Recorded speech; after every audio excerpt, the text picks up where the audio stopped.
Hayi kunjani? Yaphindana Siyaphila ngathi. Ya ukhuluma nomsisi la. yebo sisho ukhuluma noLungelo wakwaShowe.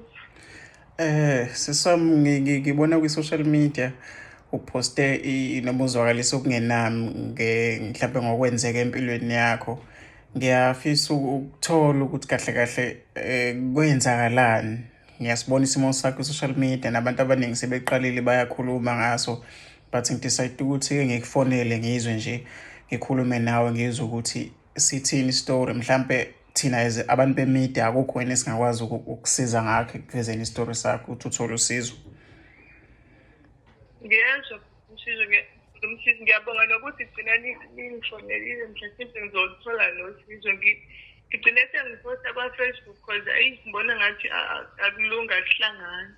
Yeah. Isitori sami-ke sikanje ngikhula nakho lokhu ngathi ukukhubazeka, kodwa uthi umama echaza lokhu umlenze lo wokugcoba ubungekho, lokho okunye kukhona lokhu isifo nje kodwa ezansi singekho. So ngahlala-ke ngaleso sikhathi ngangasifunda isikole, ngize ngangena sengino-8 bengaphusisi esikoleni. Yeah. Yebo ngasifunda isikole, bangenzela esibhedlela lokho umlenze lo ukuthi ngigcobe lapha ezansi kuphela. Ngaqhubeka ngawo-ke ngaqhubeka till ngize ngifike e-grade 12.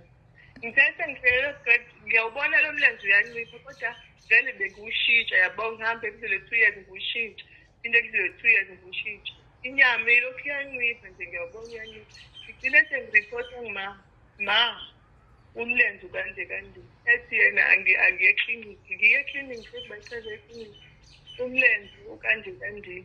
Bathi abayazi bona le nto, angidlulele esibhedlela. Esibhedlela mengifika kasibhedlela kwashabisa, ngifike ngibakhombise ngibayichazele lo mlenze lo uyadleka, ngazi ngingathola kanjani usizo. Bethi bona bengithrenshele esibhedlela eNgwelezane, bethi angayi eNgwelezane. Mengifike eNgwelezane, bethi abayikho into abangayenza nabo into abangasiza ngayo since ulokhu udleka lo mlenze bengawunquma lowo mlenze. Yeah. Yebo bengawunquma, ayikho into abangangisiza ngayo. So ngifundile ku-grade 12, senga-grade 12 ngasuka ekhaya ekhakoma, since ekhaya kobaba kuseduze nasesikoleni. Ngasondezela isikole ngayodlala ekhaya. Ngithe sengihlala lapha kusibhalela umatric, ikhanda lami kwangathi ngiyahlanya nje, ngihambanelwe ingqondo ukuthi angiyihenge endlini. Nalo mlenze uyaqhubeka vele uyancipha, lokho ukuthi angiyihenge. Ngigcine ngithi ayibo, othi-ke ngihamba ngibuka abantu ababonayo ukuthi kahle yini le, ngabe yini ngihambele ngedwa. Noma naye ngicabanga ukuthi lento iyamhlukumeza naye emqondweni wakhe ngoba akakwazi ukukhuluma nami engibonise ethi yabo yenza kanje. Uyasaba ngazi, ngachaza ngithini. Yeah. So sahamba-ke sathola ukuthi abantu ubaba ubenesithembu, uma uyintombi akaganile. Sathola ukuthi shuthi kuganga laba abantu basekhaya abafazi baba. Angazi nami ngaleso sikhathi isibindi ngisithathephi because ngimncane nje. Yeah. Ngathi amanga ukuthi ngizoyilungisa le nto, ngayithula le nto. Still khona ngihlele ekhaya ngingakayilungisi, ngase ngaresho ubhuti wami wangiresha okhona egcekeni.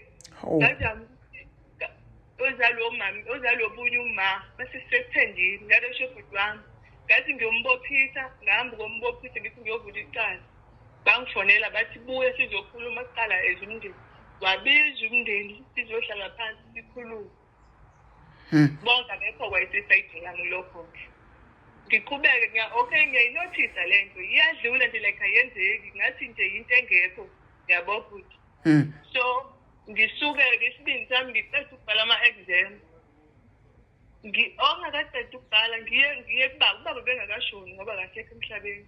Ngiyafisa ukuyazi lento kodwa ngiyazi ukuthi kwenzakalani ngempilo yami, ngithola isizo nase-Wentworth lesi sibhedlela lesi engisizakala kuso ukuthi umlenze wami uya-challenge, sekumele bengikhandele umlenze. Sengihlala nawo lo mlenze lo ogugile, kade ngagcina nokushintsha ngathi ngizothini because bathi uya-challenge. Nasele emuva bathi angihambe ngiyophatha. Ngihambe ngiye ekhaya ngumama omncane, makoti kababa omncane. Okababa kodwa omncane makoti.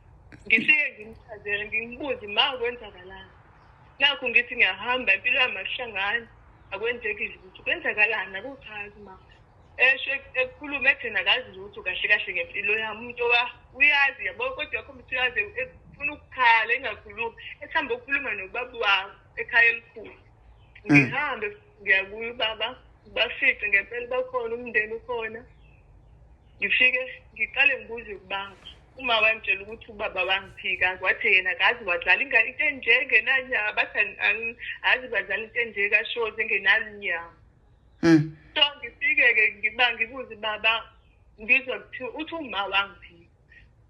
Ngikwenzeka yonke lento le ngiyaresho laphaya kuthiwa wena wangiphika ngishiwa like ethi ubaba into eshoko kanjalo kodwa yena akazange ngiphike yilabo ma abanye basesithembini abakwenza. Yena bengithatha njengengane yami although bengangisizi vele kuyo yonke into vele uma bengiguki enza yonke into engisupport yonke into baba vele ngangisizi ngalutho. So-ke uma lo wabiza umandimande waweza la ngiyaxolisa ukubiza igama isibongo kodwa wabizwa weza la eduze kwami.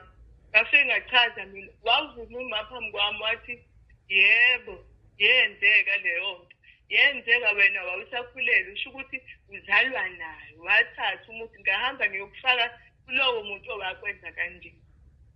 So kwaba kanjalo kwagcina lapho kwathi akusimini owakwenza naye wakhomba laba abanye uma ngakhuluma nawe esethi baba kuzoyilungisa lethi ukuze nami ngizoqhubeka ngiphile futhi ngingahlangani lutho anginalutho ngemali engiyitholayo ngiyarenta ngithenga ukudla la bengikangithi ngizozama-ke sidayise namagwinya workshop. So akuhlangani lutho ngiyafisa ukuthi ngisizakale kuyo yonke lento le kuyo yonke. Emva kwalokho ubaba washona ingalungiswanga lento ayikho into elungile ngiyaqhubeka ngikhula nakho lokhu ukugula angazi kuzogcina sekutheni kodwa ngiyafisa ukuthi ngisizakale ngiyafisa ukuthi abantu bengisize ilunge nabo laba engithi mina abenzi bokubi ngiyafisa ukuthi beyikhulumele bona beyikhulumele ngamasayidi labo bekhulume ngoba kudlule kulento angisazi noma ngidinga ukuthi ngikhanselisha angisazi noma sengiyahlangana nasemqondweni kodwa nje ngiyadinga usizo ngiyacela usizo. ngifuna ukuthola la kulo bhuti wakho owakudlwengula ukuthi kwavele kwathuleka nje azange mhlambe ukulandelelwe umndeni wathuleka nje after enze leyo nto ebuhlungu kwena uphi njengamanje? Lena eyabhuti wangidlengulo kwakuyi-Friday ngisihleli khona la ekhaya lababaki uma engekho esethekwini mancane sihleli naye. Uneminyaka emingaki ngaleso sikhathi? Anzange wawuneminyaka emingaki ngaleso sikhathi? Ngoba ngina-22 bengina-19 ngabe ngithi umatric bengina-19. So hayi ngilokhu njani ngihlale-ke ekhaya uma engekho engicela ukuthi ngizohlala la ngihlale vele la yena since eku-14 ngipheke ngilungise kahle kwi-Friday. So ngiyabezwa bayabuya nabangani bakho kunetekisi ekhaya yabe babuye ebusuku ngalezo yikhathi bayihlalele bayikhulumela ngigcine ngilalele nami ngijumela ngiyilalele bengifamisa ukuthi mengilala ngigqoke nje isikibha esikhulu ngiyilalele ngaso. So ngilale ngaleyo day angazi nokuthi umnyango wavuleka kanjani noma kwenzakalani angazi kodwa khona kwenzeka kwalala nami wanirepha ngaphuma ngahamba ngaphuma kuleyo nje ngangilele ukuthi bengilala ngedwa sithi uma mncane bekufika ubaba so bengilala karound ngedwa.